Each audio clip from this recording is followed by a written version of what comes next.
Menjelang malam 1 Oktober 1965, Sersan 1 Ishak Bahar dibuat kaget oleh komandan batalionnya, Letnan Kolonel Untung bin Syamsuri.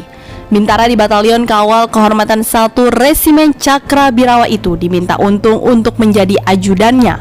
Setahu Ishak, seorang ajudan biasanya berpangkat di atas bintara seperti letnan.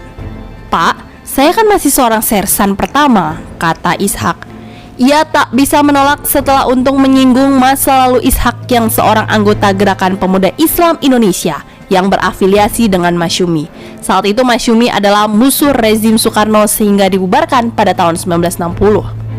Saat mengikuti Untung ke Lubang Buaya pada malam hari, Ishak diberi pangkat letnan tituler. Bersamanya ikut juga Abdul Latif, Komandan Brigade Infanteri 1 Jaya Sakti yang berada di bawah Kodam Jakarta Raya, pimpinan Umar Wirahadi Kusuma. Sebelum ke Lubang Buaya, jeep yang ditumpangi Ishak singgah di Rumah Sakit Pusat Angkatan Darat Gatot Subroto. Di sana Abdul Latif bertemu dengan Panglima Kostrat Mayor Jenderal Soeharto yang tengah menunggui putra bungsunya, yaitu Utomo Mandala Putra, yang dirawat karena ketumpahan kuah sop panas.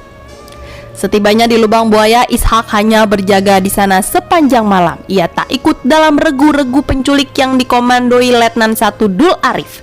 Menurutnya malam itu di Lubang Buaya sepi, tak ada gerwani dan tarian lagu genjer-genjer.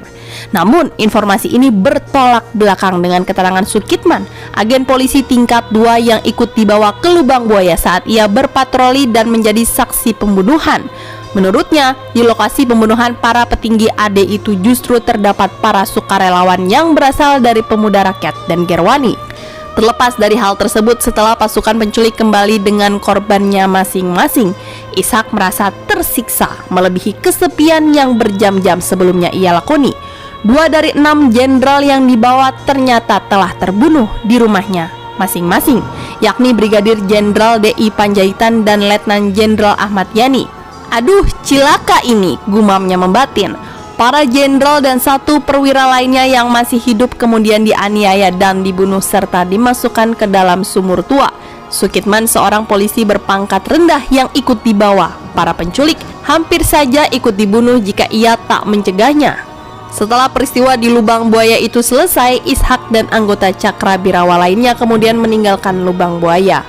"Saya pulang membawa truk-truk Cakrabirawa," ucapnya. Esoknya Ishak Bahar menjadi tahanan Korps Polisi Militer CPM di Jalan Guntur.